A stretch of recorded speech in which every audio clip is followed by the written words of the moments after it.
Bonjour les fans de Bond, aujourd'hui j'ai beaucoup à vous raconter sur ce film. Il s'est passé pas mal de choses autour d'On ne vit que deux fois. L'annonce du départ de Sean, la difficulté de donner vie à la petite Nelly, les drames évités de justesse sont au menu de ces secrets de tournage Made in Bond. C'est une première dans la saga, James Bond part enquêter en Asie. À l'origine, nous avons évidemment le livre de Ian Fleming. J'ai fait une vidéo sur les différences entre le roman et le film. Ne vous inquiétez pas, je vous la mettrai en fin de vidéo si vous avez envie de la voir. Ian Fleming écrit ce livre dans les années 60 suite à un séjour dans ce pays pour soigner une crise cardiaque. Le livre parle beaucoup de la mort, c'est certainement cela qui a inspiré la scène pré-générique. Au début, les producteurs sont totalement motivés pour reprendre les endroits du livre. Ils recherchent un château au bord de l'océan pour reprendre le lieu décrit par Ian Fleming pour le repère de Blofeld. Après plusieurs semaines de recherches infructueuses, il tombe sur une région remplie de volcans qui va inspirer la base de Blofeld. Le long métrage est alors écrit à partir de cette idée de décor. Est-ce que vous connaissez la trame du film Destination Finale? Vous savez, des gens qui auraient dû prendre un avion qui s'est crashé et ils évitent ainsi la mort. Eh bien, l'équipe restreinte du film, c'est-à-dire les producteurs, le réalisateur et le scénariste, échappe à la même chose le jour du retour en Angleterre. Et oui, le jour du départ à Tokyo, on propose à l'équipe restreinte du film d'aller voir un entraînement de ninja. Ils ne peuvent refuser, ils décident donc de rester et ils échappent à un crash d'avion mortel. Avoir le droit de tourner au Japon à cette époque n'est pas simple. Et pourquoi donc? Les autorités nippones imposent aux producteurs de prendre des acteurs ou des actrices japonais. Ils trouvent assez facilement Tanaka. Problème, il est très compliqué de trouver des femmes japonaises qui sachent parler l'anglais. Devant cette difficulté, ils n'ont pas d'autre choix que de prendre deux actrices et ils leur proposent d'aller en Angleterre s'immerger avec la population pour apprendre le plus rapidement possible la langue de Shakespeare. En effet, quoi de mieux en termes de méthode linguistique que d'aller s'immerger dans un pays anglophone?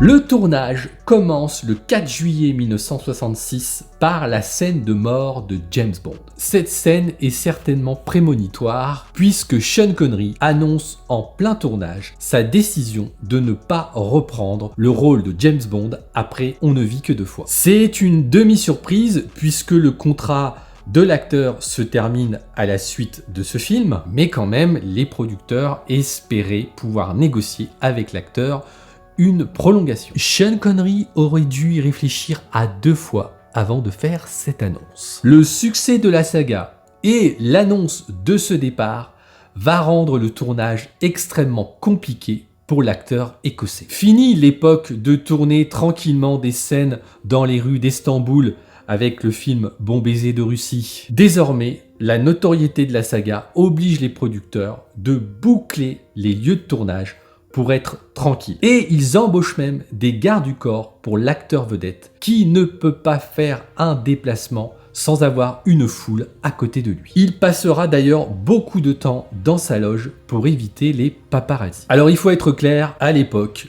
la presse pense que la saga James Bond est terminée avec le départ de Sean Connery. L'histoire leur donnera carrément tort. Je vous ai parlé de l'obligation d'avoir des actrices japonaises dans ce film. Mais saviez-vous que les rôles auraient dû être inversés au départ? Eh oui, il était prévu que Akiko Wakabayashi joue le rôle de Kissy. Et inversement, il était prévu que Mi Hama joue le rôle de l'espionne Aki. Vous avez une idée de la raison de ce changement? Eh bien, tout simplement, le niveau d'anglais des actrices. Le rôle d'Aki avait plus de dialogue que le rôle de la femme de Bond. Akiko Wakabayashi ayant au final un meilleur niveau d'anglais que Mi, elle reprit le rôle d'Aki au début du tournage. Et saviez-vous aussi que la femme de Sean Connery à l'époque apparaît dans ce film? Elle fait quelques doublages dans des séquences de ce long métrage. Diane Cholento étant une bonne nageuse et les courants de l'océan étant parfois violents, elle se propose de faire certaines scènes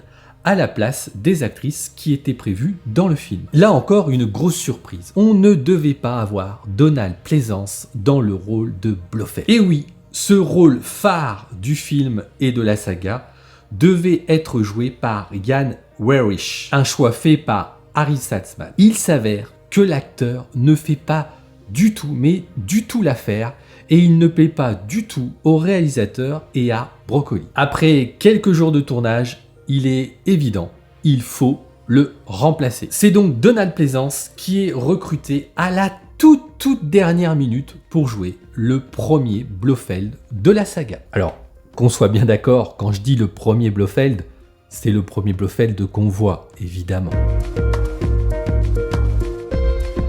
La petite Nelly est recrutée lorsque le chef décorateur Ken Adams entend la description de cet engin dans une émission de radio sur la BBC. Le pilote de ce gyrocoptère est alors embauché immédiatement pour pouvoir tourner dans ce film. Alors évidemment, par rapport à l'engin d'origine, celui du film est quelque peu modifié pour en faire un engin de guerre. Mais le tournage de ces scènes fut extrêmement compliqué. Imaginez que dans la zone de tournage, vers ces volcans au Japon, il n'y a pas d'aérodrome pour faire décoller l'engin. En plus de ça, nous sommes dans une région volcanique, escarpées, les routes ne sont pas toutes droites, elles ont tendance à tourner selon la topographie évidemment du terrain. Eh bien, le pilote de ce gyrocoptère utilisa les routes qu'il avait à sa disposition et certaines étaient à flanc de falaise et par moments, eh bien, il stoppait son décollage pour ne pas tomber justement dans le ravin. C'était très compliqué de faire décoller l'engin au vu de l'environnement qu'il y avait. La zone des volcans où est tourné le film est encore en activité. Là aussi, ça rend les conditions de tournage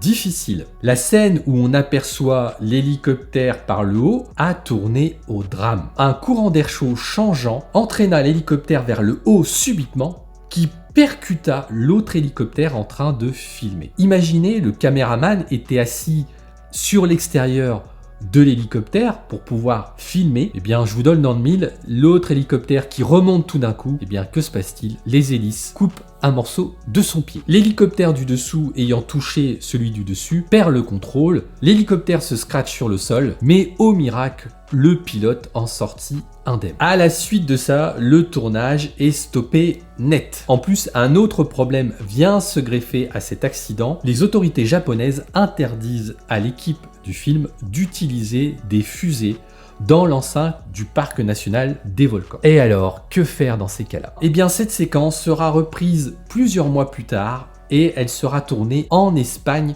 dans la Sierra Nevada, un endroit qui ressemble un petit peu à la zone volcanique du Japon. Ni vu ni connu, on mélange les prises de vue et on a une scène d'anthologie.